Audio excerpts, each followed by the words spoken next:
Hello and welcome to Move the Line, presented by DraftKings Sportsbook. Ryan Noonan, joined here, as always, Week 10, some sides and totals, some other stuff going on around the National Football League.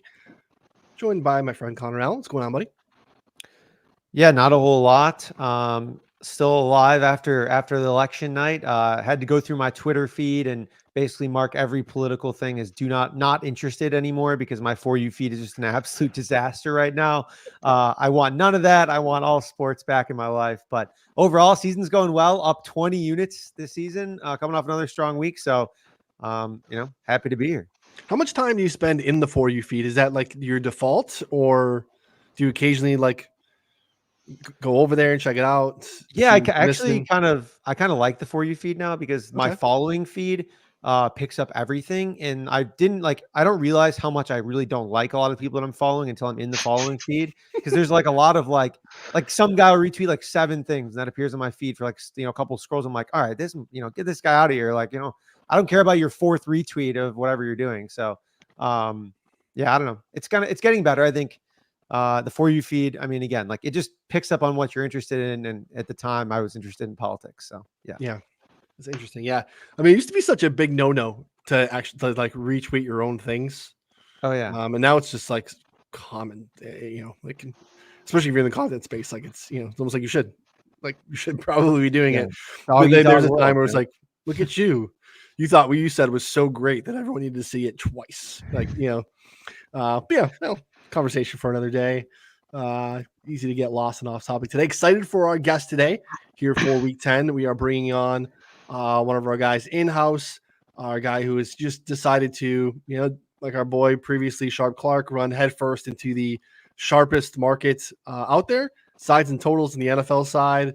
It is our guy, Hunter Huss, on Twitter at HLHuss22. What's going on, buddy? Oh, what's going, man? We got some snow out here in Colorado.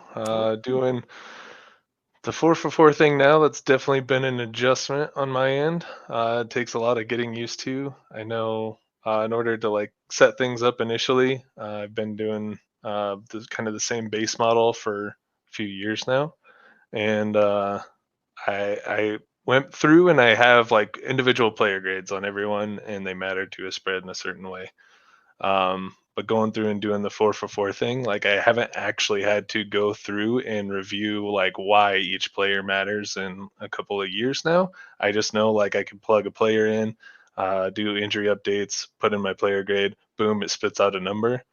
So doing the 4-for-4 thing's been an adjustment because it takes, credit to you guys for all the content you do put out. It takes me over an hour to do each bet, each write-up. And just sending it out versus, in the past where I could just, 10 words in a tweet and it's out there for the world to see. So we joked about it last week too. We have a chat where all of us internally are talking about bets and bouncing thoughts off of each other. And, probably no one's more bombarded in terms of their actual schedule than you, since you're betting props less than the rest of us. But I'm sure there's some interesting learnings or some impactful things that can be in there. I made the joke that I just wanted to bet Jahmyr Gibbs over 63.5 rushing yards last week. And my reasoning that I wanted to put was just, it's too low. And I know that you appreciated that too, because what we do, if people don't know, on the 4-for-4 side in our Discord, when we put out a play, we go into detail onto why we're making that play, right? So it's a little bit of teach a subscriber to fish sort of situation where we don't want to just blanket, just toss out a play. And I know that there are other reputable companies out there that do that. It's literally here's the play with no reasoning behind it. No one really available to answer why that was the play, and teach their own. Those are successful services, and whatever works for the subscriber at the end of the day, right? If people continue to subscribe to that service, then it works. We feel that there's value in being accountable to the pick and to help people understand why we land there. But sometimes it does take a long time. We're just I want to jam out this play, but now I need to write multiple paragraphs. Connor's shaking his head because it's been part of our process. I think it's still really valuable. Maybe a little bit harder for someone like Hunter in their first year. But anything to add to that, Connor? No, I mean, content is tough, so it's not surprising. And conveying your thoughts in a manner that is easy to comprehend, but like still makes sense and is like, I'll literally release my write up, read it over again for the third time and be like, well, that doesn't even make sense. And so I like rewrite it like while I like, after I released it, and I'm just like, okay, now it finally like is a little bit more complete, but just, it's definitely been a work in progress. And, for us, like for me over the last, like 4 or 5 years since we started this. So, and it's something that definitely gets easier. Now I rip through some of these, and our write-ups are a little bit shorter than yours because you're breaking down an entire 11v11 matchup on both sides of the ball. Right. And I'm usually just breaking down a single player in a couple instances. So definitely you have your hands a little bit more full than we do. Yeah, and it's every week I find something different that I didn't think about the time before. Still working through. I tried to initially I'm a night owl, so I could send stuff out at 11 p.m. my time, which screws over the East Coasters because it'd be 1 o'clock on a random weekday. So I'm trying really hard to not do anything late at night, which has been kind of an adjustment just for me and how and when I put stuff together. And then also so I went to Denver. I live in Colorado Springs. I went to Denver just over the weekend, but had to drive back to my place in the morning, get home and find out that the Bears had Kyler Gordon, Jaquan Brisker, and Montez Sweat all out last week, and like boom, there's an easy Cardinals team total over. Didn't have enough time to spend the hour writing it up, so it's might have to do some shorter Sunday morning write-ups in order to get some of those out anymore. But yeah, and you can also always pump it out and just be like, hey, write-up coming soon. yeah. And I've turned to doing that a little bit, but Yeah. like Connor said, sometimes you just get to a certain part of it where my number says something, and I'm trying to go make the story match the number, and it's like, wait, that didn't quite make sense. I got to spend another little while figuring out why. Yeah, it's a trickier process. Before we keep going here, just want to remind folks at the top to subscribe wherever you're listening. You can find us obviously every week, 2 shows to move the line. This is the Wednesday more sides and totals, Friday prop drop show, 3 p.m. Eastern, 4for4 bets on the YouTube channel. Move the line wherever you listen to podcasts. If you want all the things that we do here at 4for4, access to the Discord that we're talking about, access to all the content and the plays that we're describing here, you want to get the betting subscription. Super cheap right now. Lots of different ways to get even cheaper deals through partners. Our Rebet partner deal is fantastic. Use promo code 4for4bets. And you can buy $10 of Rebet cash. Rebet is a sweepstakes app. If you're not familiar with sweepstakes apps, you better get used to them. They are, I think, going to be more and more prevalent here. Essentially, sports books with a loophole. Prop builders, different stuff, lots of different ways for you to get down. Check that out. Download that app. Use promo code 4for4bet. Buy $10 of Rebet cash. You get access to everything that we do for the rest of the year for free, which is a great deal. So, and come back on Friday for the props.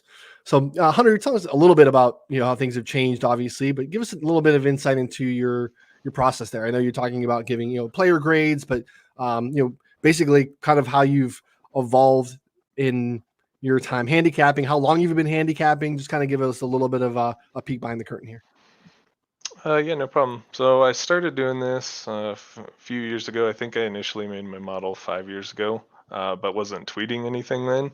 I was just kind of going through and, credit to Eric Eager way back when he worked for PFF even. I was putting out some incredible articles at that time of just why certain players matter to a team and how. And I kind of went through and was just adjusting along with the market lines of, hey, I need to get to roughly 2x number on a given week in order to make my player grading make sense on a full scale instead of just doing a pass rush number, a run stop number, kind of quarterback OC number. So I got that kind of down pat fairly well, and then I started tweeting things out. Since then, it's just been mostly minor adjustments on figuring out what matters to a team. Should quarterbacks throwing into certain coverage rates matter more than others? Something that doesn't necessarily get captured by a standard ELO model, or at least I haven't figured out how to do it by standard ELO model. So just writing that kind of into, your money line price, win percent for each team. But on like a week to week basis, kind of start out, Sunday night, running backs don't matter. That website puts out their quarterback updates, and quarterback, if you can nail what a quarterback's going to do in any given week, you likely have a pretty solid handicap on that game in itself. So they put out their stuff, but it's usually doesn't update until 11 p.m. my time. So none of that really gets fed into a bet on my end. So Sunday night is just kind of those bets are, I know a team is not going to either change in a lot. So for this week, kind of one of the things we'll talk about is the Eagles. Last week, I was very high on them going into the Jacksonville game. I'm going to be pretty high on them again coming into the Dallas game this week. So something like that will just kind of get put out on like a Sunday or Monday night. And then, a lot of PFF grades updates the day after the game. So I can kind of go through then, do all my player grade updates individually. And I don't take just like, the player grade that PFF has is not necessarily the number I'm entering. But that kind of all happens Monday, Tuesday. If it's something like this week where I just got busy on Monday, couldn't get to it. And then it's just from there kind of updating with injury statuses through Wednesday and Thursday, mostly on Thursday. But yeah, and then kind of just writing bets when I can at this point. So yeah, a labor of love. That is an intense process. But hey, the results over the last handful of years speak for themselves. Been a great addition to the team, and we've I know Connor and I speak for Connor comfortably here that we've enjoyed having you. So I think the subscribers have as well. So again, check out all Hunter's work here on the site. All right, some NFL news. Obviously, yesterday was a massively impactful day. I think we will have repercussions felt in the days and months ahead. Obviously, talking about the NFL trade deadline. So, Connor, what are your thoughts on your takeaways? I think obviously some of the bigger deals that happened across the league in leading up to it were weeks previous, where we had obviously some, high-profile wide receivers that switched teams with Devontae Adams, Amari Cooper, D-Hop. But then there was some action a little bit yesterday as well. Any takeaways here from the trade deadline? Yeah, I think one that's not necessarily important on like a team basis, but I thought was interesting was the Steelers adding Mike Williams. Just because, like, first off, he's been my cardio king for this whole season. I bet his unders, I think, at least 2 or 3 times, just because he's out there and just never gets targeted. But I think he's actually a great fit for like what Russell Wilson and his skill set does. Like, it's like these long, high, deep balls that like give their receivers a chance, like make contested catches. I think that's just a great fit for what he does. So if you can get back on track, maybe, draw a little bit of coverage away from George Pickens, he's going to have a couple of big games there. And then from a team perspective, I thought the Cowboys trading for Jonathan Mingo, trading a 4th round pick for Jonathan Mingo. I mean, yeah, Hunter's laughing. I mean, that's one of the worst trades I've seen in a while. Jonathan Mingo was a 2nd round pick 2 years ago. He'd done virtually nothing on the field, was getting outperformed by an undrafted free agent out of Holy Cross. Like he wasn't good when he played. There was nothing to say that he's good, and they traded a 4th round pick for him. So I don't know what else to add besides, I don't know what Jerry started drinking early or what was going on there, but it was crazy to me. John Domingo has one of the best incompletions that should have been completions of all time. Right? Oh, yeah. I don't even know how that was physically possible for him to like not stay in bounds on that catch last year, which is absolutely wild. But Hunter, what were your takeaways of the trade deadline? Back to the Mingo. Yeah, I have one Mingo play that sticks in my mind. It's exactly that. Just like had to jump 7 yards to take that thing out of bounds. I don't know. So I kind of did too a little bit of a tier list for wide receivers that did get traded. So Hopkins, Cooper, Adams, Deontay Johnson, Mike Williams, and then Mingo. There's a big gap, and then Mingo. But I did kind of have Hopkins as my wide receiver 1 that's going to make the most difference, especially to the Chiefs. having a wide receiver 1 just opens up so much more for them, especially, they have Patrick Mahomes.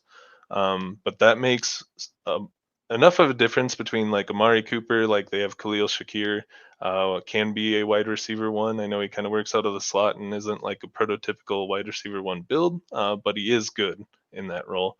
And then, Devontae Adams, kind of same thing. You have Garrett Wilson, Garrett Wilson on the team already.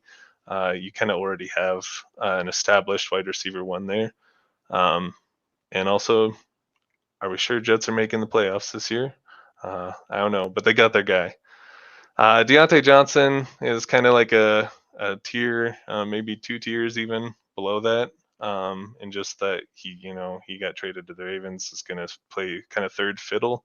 They run 11 personnel at the lowest rate in the league. So you've essentially got a bona fide, backup in that. But they give up nothing to the Panthers. I know, with the Mingo trade, Panthers kind of got a steal in that sense. But shout out Dr. Eager again. Yeah, exactly. I sent him a message after that happened. Just said congrats. And then Mike Williams, I had a little bit of a different take. I don't know if you think he's going to have be your cardio king anymore. Just kind of oft injured guy. You kind of already have your contested catch phenom, George Pickens. So we'll see how that works out. I don't know if I love that as much.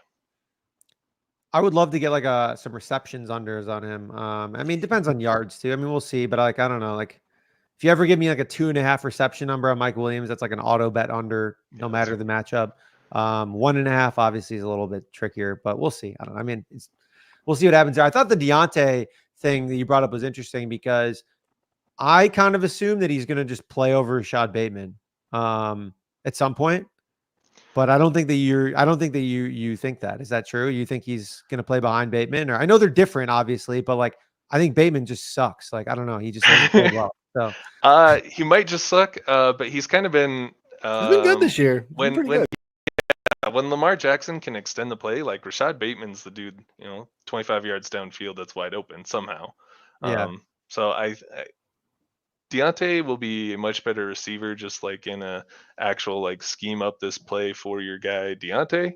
I think he's going to be much better in that sense. I just don't know if I don't know how that's going to work out down the road. I don't know if he's going to see the field for, 70 snaps a game, or if they're going to kind of split time. It'll be interesting.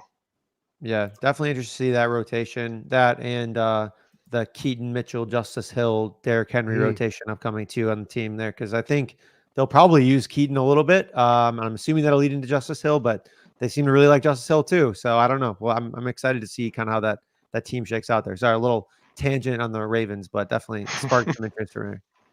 Yeah, Thursday night game. They're topical right now. I thought the Marshawn Lattimore deal was interesting twofold, right? It's kind of the commander saying we're trying here a little bit, right? That secondary is pretty poor.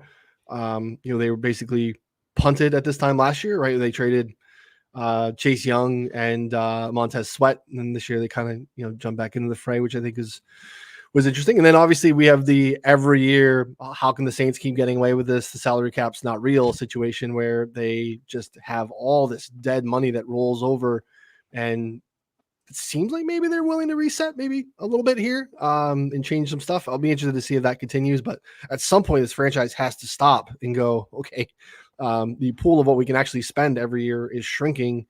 At a certain point, we need to get out from under this cap hell because the salary cap is real. There are loopholes where you can find ways to get out from under it year over year, but you keep these things compound. The Saints have been kind of kicking the can down the road for 5 years now. Now you have a roster you have cluster injuries. You see how thin it is, and all of a sudden it's like, well, we can't be competitive with this type of roster construction. So I'm interested to see what happens with both sides. Obviously losing 7 in a row, firing your coach. We didn't talk about that market last week, Connor, the first coach fired in the futures, but we probably should have. Yeah, well, I think someone had already gotten fired, right? It was someone got fired first. Dennis Allen. Saleh and then Dennis Allen. Saleh, Dennis Allen. Somehow Doug Peterson is still going. Still kicking. Don't understand that at all. And then there was a note today. I don't know if you saw this about Eberflus, how there's some Bears reporting where they were speculating that he actually signed a multi-year deal and not like a deal that goes through the end of next year. It was like the one that goes through 2026, which would mean that they might keep him. Or yeah, I mean the McCaskies are cheap. Like they're one of the poorest owners of NFL teams in the league, which is obviously all relative. They're obviously stupid rich anyways, but like relatively, this is like their main source of income. And so they don't own like, oil companies or Walmart or anything like that. Like they just own the Chicago Bears, which obviously still makes plenty of money, but I doubt that they're going to do, like something like the Raiders done where they have like 4 coaches on their payroll for the next 6 years. Anyway, so I don't know, just something to keep in mind. I mean, I think a decision and just like dealing with this sunk cost could potentially alter Caleb's career in a negative way. Keeping Eberflus on board for multiple years would be, in my opinion, disastrous. I know it's a lot more pressure on the offensive coordinator, but having some help from a head coach is pretty helpful, I think, I was going to ask you, if you could only get rid of one today, you getting rid of Eberflus or Shane Waldron? Oh, Waldron. I mean, not Yeah, Waldron okay. for sure. I mean, yeah, but I think a guy like Ben Johnson isn't going to take the offensive coordinator position with the Bears under Eberflus. Yeah. He's going to take the head coaching job. You know what I mean? Like Yeah. to attract talent, you can't just like. Otherwise, you're elevating. Like basically, either taking like a Bieniemy or someone that's like been under someone big that like just needs a new offensive coordinator, or you need a passing game coordinator or like some other kid who's just like going to get a chance. But I mean, you're just taking a much bigger risk instead of being able to attract talent like a Ben Johnson or someone new that Lincoln Riley. Yeah. I don't know. I mean, someone fun, like, I don't know. Yeah, something. Someone not named Shane Waldron. I don't know if we need to talk about the Bears this week. I don't know. We can get into other games first, but we need to talk about the Bears because this is straight up disaster. So we can even great. At the end, I can just run through and do a lean on each side too, if we have time at the end. Love it. Need it. We went long last week, Connor, on the futures market. No one needs more extended thoughts from Connor and I on the futures market. This week, bet the Eagles. Yeah, Connor basically got down on anything Eagles related. Did you have a favorite future on the boards or anything that's caught your eye as we kind of approach here the next back half of the season? So what's funny is I did listen to that episode, but I listened to it earlier today. So I had up until about 2 hours ago just some Eagle stuff lined up. I do want to mention one of them though. Still, Cooper DeJean. He's only been playing for what 4 or 5 weeks now. But he's been an absolute stud. Like they put him on Jamar Chase 1-on-1 on a 4th and 1 to end the game, and like he covered it. And I think he's outshining even Quinion Mitchell, who has better odds than him for Defensive Rookie of the Year. Overall, I would say Jared Verse is, rightfully number 1 there. But he doesn't have the counting stats, the sacks necessary for me to just like run away with it at this point. I know he's getting pressures at an absurd rate. I think he's like 5th overall in the league at this point. Nice. But I think there's at least a window open to where DeJean can kind of sneak in. But because you guys did do a lot of Eagle stuff last week, I was looking at Coach of the Year for this week. And I have some disagreements in who the top 6 are. So mainly, Kevin Connell, plus 900, 6th in the voting now, or 6th in odds now. Dan Quinn, probably rightfully number 1. I don't think anyone thought the Commanders would be doing what they were doing today. Sean Payton with the Denver Broncos, I think they have holes in their game. Again, I can see kind of why his odds are so low at the point. I just don't see that continuing through the end of the year. Dan Campbell, Andy Reid, in my opinion, both have to basically go undefeated from this point on. I think Andy Reid, especially 16-1, maybe voters are just looking elsewhere because the Chiefs are expected to be good. Now he's dealt with a lot of injuries, but I'm not quite there on Reid. Tomlin with the Pittsburgh Steelers, he has looked incredible. I mean, I say this is season long better for Pittsburgh Steelers under, thinking that they wouldn't make it to 500 for the first time in his entire tenure, really. But they have such a difficult schedule coming up ahead of them. I mean, they're still in division with the Bengals, Ravens. I think they have like top 4 hardest schedules to end the season. Number 2 by unpredictable. So I think this is kind of where if you can sell the Steelers, now's your time. So I got Kevin O'Connell. I think he will likely be your 5 seed in the playoffs. I don't think there's a chance that they take on the Lions at this point. But I only see them as under a 3-point favorite 3 more times through the end of the year by my number. I know one of them comes in week 17 against the Lions themselves. But I just think they have the horses now to kind of compete with that. And if you're going to stop the Lions at this point, you need to have a good run defense. I know they kind of got trucked through towards the end of the game when they played a couple weeks ago, but outside of like Minnesota's still number 1 rush defense or defensive rush EPA per game. And I think they have the horses now with Hawkinson coming back to just kind of keep them in that contest. So Kevin O'Connell, kind of plus 900. I think he can do it. Yeah, probably a good price. Like you said, we try to lay through that, Connor, a little bit, and just top of the board made sense, right? Those were all teams that maybe had been exceeding expectations to that point. Yeah, the market's pretty loaded. I mean, since we talked about some long shots and we did talk about the Eagles, I got to mention that if Nick Sirianni wasn't such a dick, 80-1 would be an awesome price because they're going to win like a bunch of games coming up. But I mean, it's not quite to the extent of Deshaun Watson of no one would vote for him for MVP, even if he was amazing, because obviously he didn't do quite the same things as Deshaun Watson did. But I don't think he's very well liked, so I don't think that he would pick up very many votes. Again, like they would have to literally win every single game the rest of the season, which I think is in play, but not something I really want to bet on.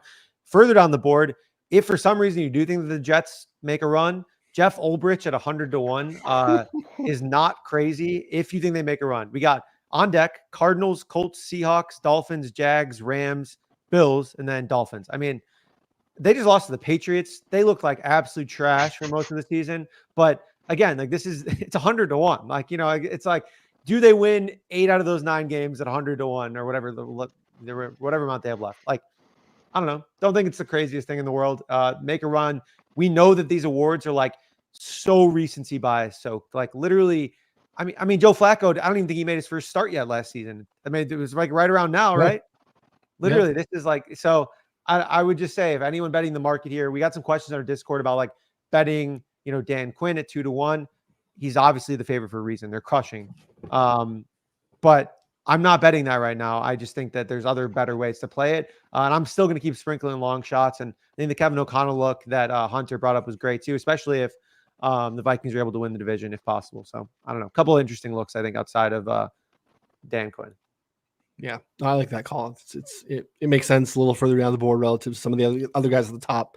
Probably shouldn't be, a 7-point difference basically between O'Connell and Dan Quinn. Let's jump into some of the week 11 games. We have some interesting ones here. Obviously, recording on a Wednesday, injury reports are coming out today. Be massively impactful in some of these metrics and how we kind of get into breaking down some of these games. We'll do our best as of now. Philly on the road in Dallas, what typically is a marquee matchup anytime these two teams meet up. Right now, looking at Philly, basically 7.5 out there. It's bounced around a little bit of resistance at 7.5. Total down at 42. Also some 42.5s out in the marketplace. So shop around if you have lean. Our friends here at FanDuel are 7 flat and 42 flat here. Hunter, there's really no meaningful metric, I guess you would say, that would lead you to believe that the Cowboys don't have maybe a bottom 3 or 4 defense in the league. They've obviously suffered cluster injuries along the defensive line. That's impacted that a ton, obviously. And now we have kind of a one-dimensional offense that doesn't really have its dimension anymore without Dak Prescott here. Kind of a tough one here. A lot of that obviously baked into the market, but what are your thoughts on Philly and Dallas? So yeah, I said coming in, I'm pretty high on Philly. Joey Tunes pushed that, I think, to 7. I disagree with that entirely. I think a lot of this is though, actually, I'm very down on the Dallas offense. I know, no Dak Prescott, CeeDee Lamb playing this week through his injured shoulder. I know he did last week. He hurt it again at the end of the game. Is he going to be effective? If he takes a hit, is he down again? All bad things for them. But I have Dallas's offense with the O-line struggles that they've had. They have no one that can separate outside CeeDee Lamb. So if he's not 100%, that kind of is your offense at this point. They had generated their first explosive run of the season just last week. So I have them as my 27th offense. That's lower than unpredictable market rating by margin. I think when I looked earlier, they were like 16th. So I'm nowhere near that. I looked into a Eagles -7, which I'll probably write up, as well as a Dallas Cowboys team total under. Right now it's 16.5 plus 100 at a few spots. I might wait on that one, see if I can get a 17. 17.5 would be better. But if it stays 16.5, we get not great news on CD. I'll probably push out an under on that one, do a write up to follow shortly after. I love a good under 17.5 team total. It's just, Me too. it's warm and cozy in the fall. It's just a nice little, blanket on a Sunday. It feels so good. Hey, I was on a under 13.5 not too long ago when Bryce Young came back on the Panthers. So love that. Yeah, that takes some stones for sure. It's the worst red zone offense in the league. I think, or one of the worst third down offense in the league too. It's been bad. Connor, why are we going to get Cooper Rush? We know what Cooper Rush is. Give me some Trey Lance. Let's see. Let's let him cook a little bit. Doesn't seem like that's going to happen. What are your thoughts on your Super Bowl champs in Dallas this week? No, I'm pretty sure that Trey Lance also stinks. But yeah, you're right. We don't know. It's the mystery box, except the opposite of the boat. It's like, would you rather have the turd or the mystery box that could be the turd? It's like, so we'll see. It's we talked about before the season, the fragility of the Dallas Cowboys offense, not necessarily Dak Prescott, but as it relates to CeeDee Lamb, because their offensive line is good, but not great. Their receiving core is wildly thin outside of CeeDee Lamb. It's basically just Jake Ferguson. Jalen Tolbert's played a little better, and then just a bunch of jabronis. I mean, terrible. Jonathan Mingo. Yep. There you go. Jonathan Mingo. Yeah, exactly. He'll be catching balls out of bounds that shouldn't be out of bounds. They have no semblance of a running game. Rico Dowdle is, very much just one of the most average running backs in the league. And he was like their spark plug last week. So with Cooper Rush in, I really struggled to see how this is going to work. This Eagles defense out of the bye is number one in EPA. Like they're like literally, I think they're actually first in run and pass EPA out of the bye. Now they've played bad teams, but they're playing really well. And I think that kind of coincides with, again, like Cooper DeJean, Quinion Mitchell playing a little bit more, that they're changing things. Like there's actual logical reasons behind that defensively. And then offensively, AJ Brown practiced today. So it looks like he's probably going to play this week. And their running game is just, stellar. Like, I don't think that they're going to even need to throw, which is a bad sign if playing against the Eagles. Like, the way to beat the Eagles and Jalen Hurts is like, you probably stop the run, get some pressure on Jalen Hurts, D up AJ Brown, Devonta Smith, hope you don't get deep, and you'll probably, kind of hold them close. The Dallas has like the personnel to do basically none of that outside of maybe generate pressure if Micah Parsons plays. Like, that's like the only option there. But if they're running the ball, which Dallas' run defense has been terrible, like, I think it's pretty much over. So I like Philly here -7 a lot. I just, again, on both sides of the ball here, my handicap significantly points me towards Philly here. Yeah, I wouldn't even say the offensive line is good. Terrence Steele has been terrible. Tyler Guyton, awful on the other. So both your tackles are giving up a ton of pressures. And like, this is not the 2022 Eagles pass rush. Still pretty good though. Josh Sweat, Bryce Huff, like they have bodies that they mix in. Jalen Carter's really starting to emerge too. So I think they just make whoever's back there their day really hard. But I just don't see them sustaining drives and being on the field very much too. That's kind of the problem too. And then obviously anytime you have a situation where it's really clear that the team has to be forced into, pass heavy situations, it's really easy for especially edge rushers to not have to worry about, do I have to contain and hold the edge, set the edge here, or can I just pin my ears back and go after the quarterback? And when you're in a trailing game script down 14 or whatever early, then that gets really hard. You have to play with one hand tied behind your back. So hard not to be bullish on the Eagles here. Interesting that it met some resistance at 7.5, but be interested to see if we get any more movement here, depending on injury reports. Like Connor said, the AJ Brown injury news is only more positive things for the Eagles.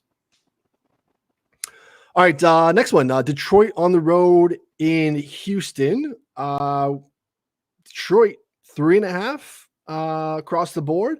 49 to 49.5 is the total out here. Obviously, the availability of Nico Collins looms large over the handicap here.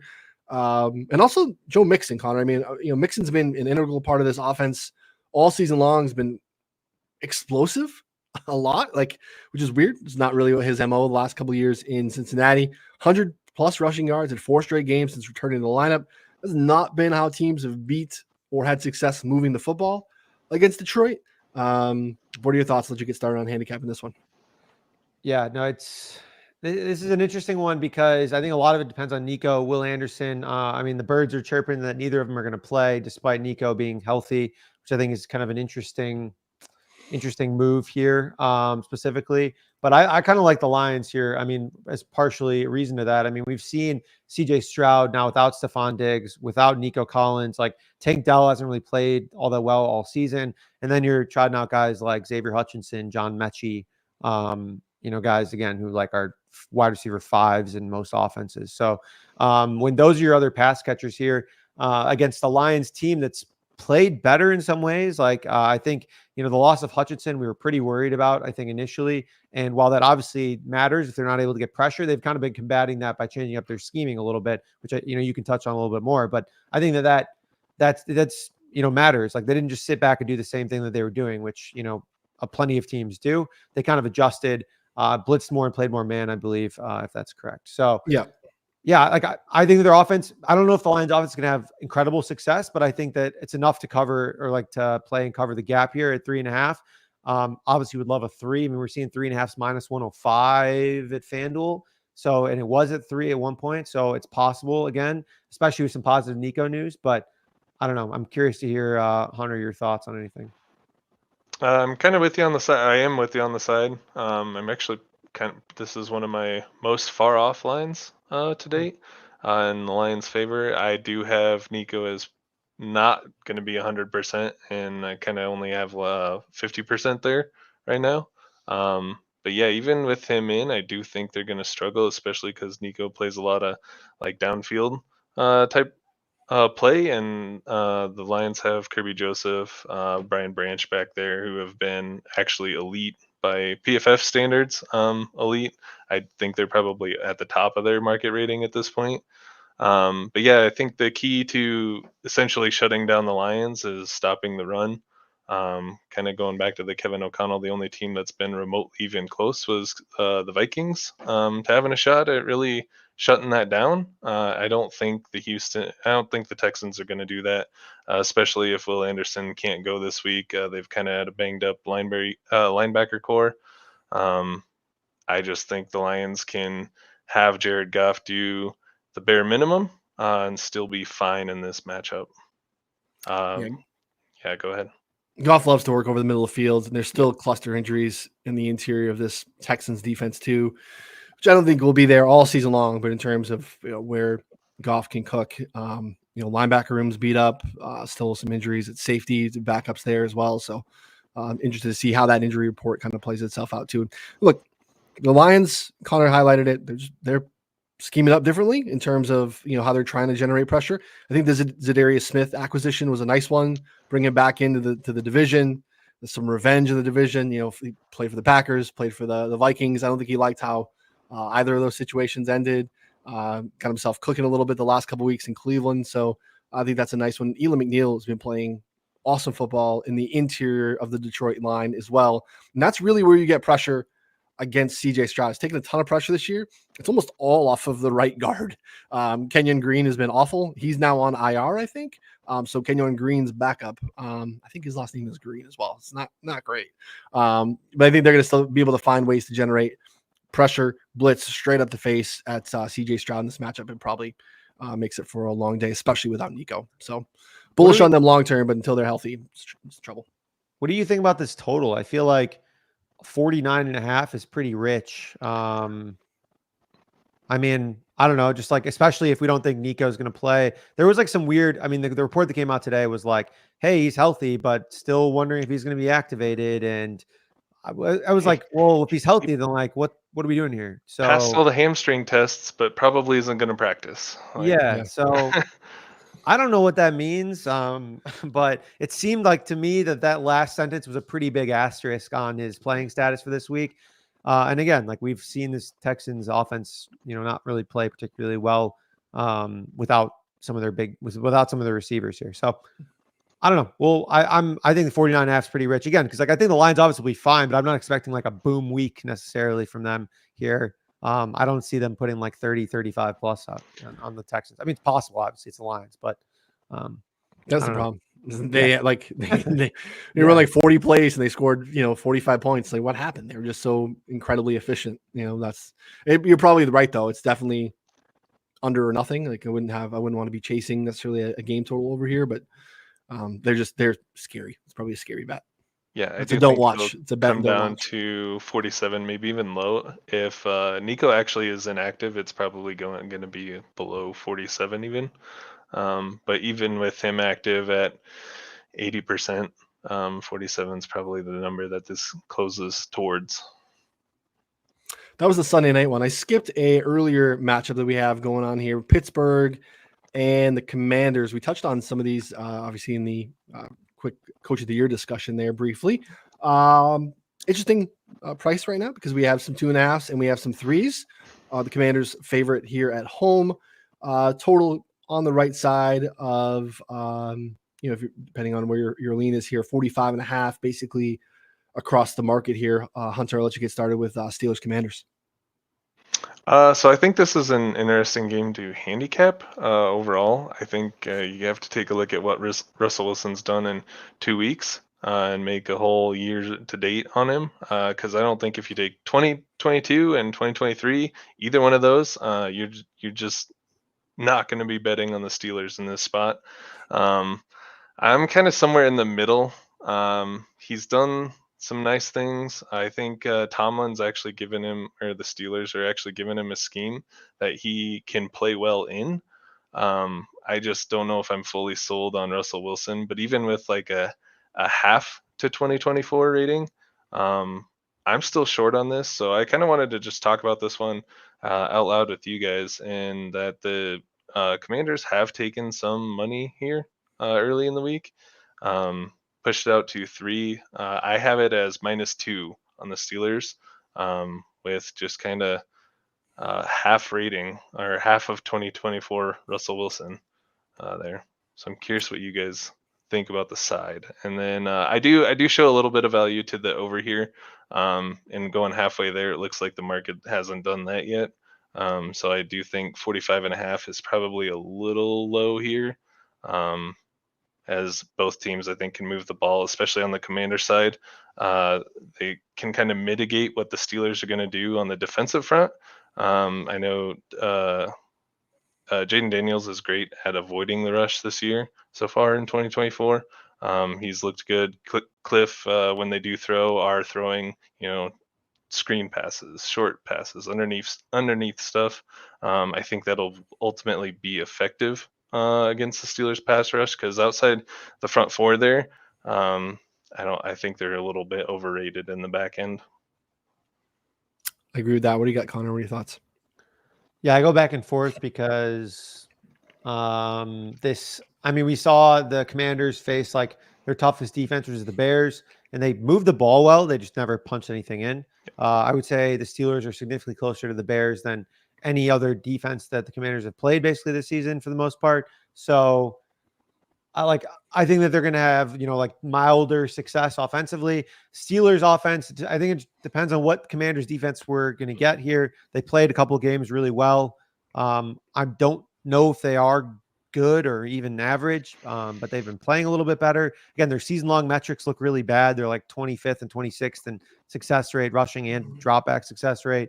So it's one of those games where I hate betting on the Steelers because it's something that just never feels sustainable offensively or defensively, and somehow it always is for 20 years. Again, it's just one of those things that I have really gotten a good read on. But I just don't know. I don't know. Noonan, do you have a good take here on this game? Because to me, this just feels like it wouldn't surprise me either way. Kind of with you too on the Steelers handicap. Like we were down on them. It's hard to move off the priors of the season. It's a short sample, which I understand why Hunter's having problems with how to kind of capture what we've seen from Russ. You want to like kind of block out. There's no way you get to anything Steelers wise if you were bringing in anything from the last couple of years. Commanders less than 3 is of interest to me, I would say. I've been really impressed with Jane Daniels. And I think Hunter called it out too. That was kind of his MO in college too. Like he just took a ton of sacks. And people were worried about him like staying upright. And he's been awesome this year. His like pressure to sack rate is like one of the best in the league. His mobility has shown up there. I think it's actually been a problem because when they play teams that actually have the ability to collapse the pocket, he scrambles at a really, really high clip. He has no problem just tucking and running. And that's led to some like massive gains on the ground for him anytime he faces teams that get a high rate of pressure. So with Highsmith and Watt off the edge, I think we could see a nice rushing output from Jane Daniels in this spot too. So Commanders less than 3. I agree with the back end of the Steelers being probably closer to the middle of the pack. I think they obviously get a massive boost when they have Highsmith and they have TJ Watt cooking up front. It makes things a lot easier. Cam Hayward's playing some really good football. They've been able to, rush linebackers well and do all sorts of stuff like that. But in terms of just matching up one-on-one, I don't think it's a unit that we should be scared about. So I would take the Commanders less than 3 at home. Nice. Hope that helps, Hunter. I make it -2. I would look at the over. I think it will probably close 46.5. Okay. Probably shaded up a little bit, but that's kind of what I'm looking at in this one. Yeah. It'll be an interesting one. It's one of the better ones in the early slate to watch for sure. The Monday night game has Miami on the road against the Rams. Rams are basically a point favorite across the board. Total out there too at 50.5, depending on your book. DraftKings, has both those numbers there. Interesting matchup. Miami, it's really hard to take any of their season-long stuff because obviously a lot of that's tied into some other quarterbacks, some non-Tua quarterbacks. A lot of those metrics do not serve the Dolphins favorably. Interesting here, the Rams, again, similar to what we just kind of talked about on the Steelers side here, Connor. Rams in the back half, pretty suspect. But they've been generating a ton of pressure, which has kind of been able to hide that. Tua just is allergic to holding the ball more than 3 seconds. That ball comes out so fast. It's the design of the offense. It's a skill of his. It's something that obviously was massively missed when he was out of the lineup. So I don't know how the Rams combat that, but it'll be interesting to see here. Dolphins, Rams, what are your thoughts? Yeah, I kind of think it's an interesting buy low spot on Miami in a sense. It feels like the Rams are getting a lot of respect after the last couple of weeks, which is fair. I mean, they've played better, but they won 3 straight. They're playing well and they're obviously capable of beating anyone. But I mean, the Dolphins were just basically a stone cold zero offensively for 6 weeks or whatever, 5 weeks out. Tua comes back in, and I mean, just able to execute the timing and the precision that they need to get the ball out. Devin Achan's obviously playing better. It's just to me, Tua isn't even necessarily a difference-making quarterback. It's just that the level that he was playing at and the offense is playing at with him in compared to Skylar Thompson and Snoop was just one of the biggest that you can see. It's literally one of the biggest gaps that I've seen in a while. So I want to be buying into this Dolphins team a little bit there in that sense. I think there's still plenty of questions about the defense, which again leads us to why we have a 50.5 point total. But if you want me to pick a side here, I'm going with Miami because I do think that they can put plenty of points here on this Rams defense here. Nice. Hunter, where are you at here? Yeah, I think I'm going to make it a clean sweep for Miami. Loved what you said, Noonan, about Tua just getting the ball out quick, and that's kind of the way to beat the Rams right now is their back end is still not good. I think I had them the 31st secondary by my ratings. So if you can get the ball out quick, you're going to have a good day against them. We saw that against Geno last week. If the Seahawks weren't shooting themselves in the foot that entire game, I mean, they win that in the landslide. They just had no issues moving the ball once they got going. It took a bunch of, Geno had 2 snaps over his head. some red zone turnovers. It just was a very unclean performance by Seattle in general. But I think you're going to get a lot of that same kind of look out of Miami. But hopefully, minus the turnovers and then just the poor play on some of the easy stuff. And I think this is with the buy low spot. They played against Buffalo last week, still looked good. And Buffalo is a much better defense than what the Rams are going to put out on the field.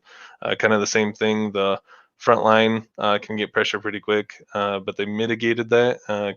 We're in the game until the very end. I think this is finally the week they put it all together. I make it Rams plus 1.7. Okay. Yeah, so the Rams' early season offensive line issues were pretty massive, right? They had cluster injuries and they were just giving up a ton of pressure. They're going to be without Rob Haverstein for this game. Joe Noteboom's been out for the last couple weeks. I don't know if he's back yet, but there's a chance here they're without both offensive tackles again, which did not go well early in the season when they were without both offensive tackles. So again, think about the Rams here, the team who really lives and dies on pressure. Could be a spot for the Dolphins to really get a ton of pressure. I thought Chop Robinson was going to be like just a shorts and t-shirt all-star, right? Just this, insane tester, the combine, who, doesn't have a lot of anything. Yeah. Watch Chop Robinson last week against the Bills. It was sexy. That was a good matchup against a good offensive line, right? Like that Deion Dawkins, left tackle for the Bills, like all pro. Josh Allen does not take sacks. Like Chop got him, was in the backfield all day. He could get home here against the Rams here, and they could Zach Sealer probably coming back too for the Dolphins. So could be a spot where the Dolphins actually get a ton of pressure instead of the Rams. So I'm with you guys on the Dolphins side. We can get like a 1.5, something like that. That might make a nice little teaser leg. You can get them up through the 3, out through the 8, or through the 7. That'd be pretty nice. This was going to be my first write-up of the day this morning, because last night when we were putting the teams together, I was looking at a plus 122. It's now plus 100. I would still take it. Congrats to whoever beat me to that one, but it's still a good look in my opinion. Connor, you wanted to touch on the Bears here. Bears hosting Drake May and the New England Patriots. 6.5. DraftKings -6 with a total 39. -108 on both of those. Pretty good numbers there. Obviously it's not been great. We're talking about the coaching stuff. We also another place you might have some cluster offensive tackle injuries on the Bears side, where that's starting to be impactful too. Darnell Wright, MCL sprain, probably out. Some other injuries on the other side of the ball too. So I don't know what's going on with Jaquan Brisker. You guys get they need Brisker and Gordon. Guys get a concussion and they're like almost back the next week, and then they come back. Like this is like week 5 for Brisker. That's just scary as a human being. What's going on with him that he can't come back from? I don't think there's like a series of concussions here. He just got his bell rung, obviously pretty bad if he can't clear concussion protocol over a month later. They missed him in the back half. Connor, what are your thoughts on Pat's Bears? Yeah, I'm actually going to be in attendance at this game, so it should be not a fun one. Weather should be decent though. You should be all right. Is it? The weather will be good. So. I think you'll be all right. As long as it's above like 40 degrees. I mean, anything in November above, actually even 30, I think is honestly fine. I just think there's so many problems with this Bears team right now. Like, I think they could rely on their defense being good for the first chunk of the season and then keep them in games. And I don't know if that's the case necessarily anymore, given all the injuries. And so that's a problem. The other problem I have is with their offensive line. So Caleb has been one of the most pressure dependent quarterbacks in the league so far. And when he's pressured, he is awful. Like just in terms of completion rate, yards per attempt, making the right decisions, it just hasn't been good. When he's clean, he's been pretty good. He's been able to, again, extend plays longer than he needs to, but still just make the right decision and be genuinely better. The issue that we had was Arizona coming into last week was the second worst team in pressure rate in the league, and they generated pressure on over 40% of their snaps. Now they get New England, who again is also bad at pressure rate, but that didn't matter. Like anytime that Arizona basically brought 5, the Bears didn't have an answer. It's similar to what we saw in the Houston game, where Houston would rush 5 against the Bears' 5 offensive linemen, and the Bears would combat that with empty sets sometimes, which wild, or just DeAndre Swift back there pass blocking, which is just not enough. Like your offensive line is not going to win one-on-ones like most of the time. You need extra tight ends, or you need something else in the backfield. Quick, easy completions in case the pressure does get home. None of that is in play for Caleb right now, and so it just led to a series of disasters. So I'm worried about this offense, even in a matchup that is not particularly daunting. I'm just like permanently worried. Like that's like, and as someone who was like pretty optimistic about the Bears throughout the season, and heading into the season, like I'm very concerned that they have not figured out a way to like get the ball quick and mitigate offensive line issues. Basically, their only way of doing that has been by running the ball, and that's it. Like that, they don't really haven't had much else. DJ Moore, I mean, rumors of him not liking Caleb Williams, walked off the field mid-play. Clearly attitude problems / other underlying issues there between them. I mean, they need to clean house. They need to fire everyone. It's like, I mean, this is like this should have happened already. And it's very apparent to me, but they're not going to do that because they're the McCaskies and because they're the Bears. So we'll see. Pats +6. It sounds like here. Hunter, any thoughts on? Oh, go ahead. I was going to say I'm gonna let you cook. I'm going to be at a Bears game, but yeah, go for it, Hunter. Sorry. No, you're good. As it stands, I have I make it 3.5. So I would be on Pats here, but I will say I will caveat that with I do have Montez Sweat not playing and Brisker also not playing. I have Kyler Gordon in right now. I think Sweat actually does go. I probably need to update that. And I mean, he makes a difference. Him, and then that secondary group together can stop almost anything. And then I mean, I don't know why those matter as much as they do for the Bears. But their on-off splits when Sweat's playing is something else. You can go back to even the beginning of last year, weeks 1 through 6. I think they look like one of the worst defenses all time, really. And then they got their secondary back. They traded for Sweat, and they've been a top 10 defense since that point. So I'm not going to do anything with it until I get some better practice updates or injury updates on Sweat. I did kind of look into an over here at 39.5 is the last number I wrote down. However, it does look like it's going to rain on you, Connor. 80% chance of rain. 16.5 mile-an-hour winds. That's nothing. 16 is fine. Yeah, that's okay. Yeah, I'm not worried about that part quite yet. But I wonder if the rain just makes these two teams kind of turn to the run more, on which the Patriots are better equipped to do so.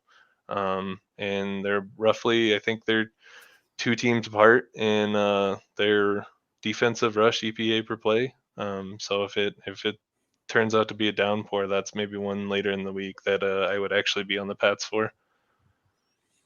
Last note, Drake May I think is pretty good. I think he's pretty good. Yeah. I'm legit excited again about the Pats. I mean, good. I never want to be excited about the Pats. They have like a shell of a team around him, and he's still like together highlight plays. Awful. You know, it's so bad. His touchdown pass to put that in overtime was right up there with the Saquon Barkley hurdle play.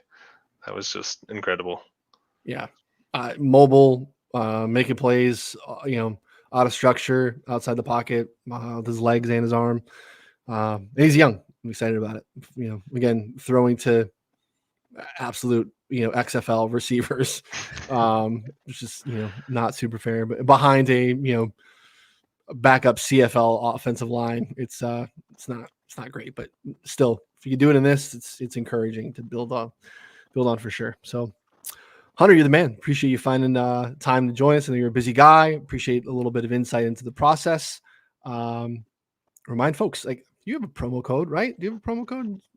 Yeah, it's just HUSS, HUSS. I think I pinned it to the top of my Twitter profile. If I didn't, I'll go do that right after this. Yeah, get a 4-4 sub, get in there, get all Hunter's plays, and get all the stuff that Connor and I are doing as well. Again, take advantage of our deal with Rebet. Download the Rebet app, use promo code 4for4bets, buy $10 in Rebet cash, and get the rest of the year for free. Great deal. If you have any questions, reach out to us directly. We'll help you with that. Come back on Friday. Connor, myself, John Hyslop for Move the Line prop drop show. Week 10. It's November. Yeah, things are going on. We need $1 million win this week coming up. So we're gonna get that done here on Friday. Come back for that. So for Hunter and Connor, I'm Ryan. We'll see y'all next time. Thanks, everybody.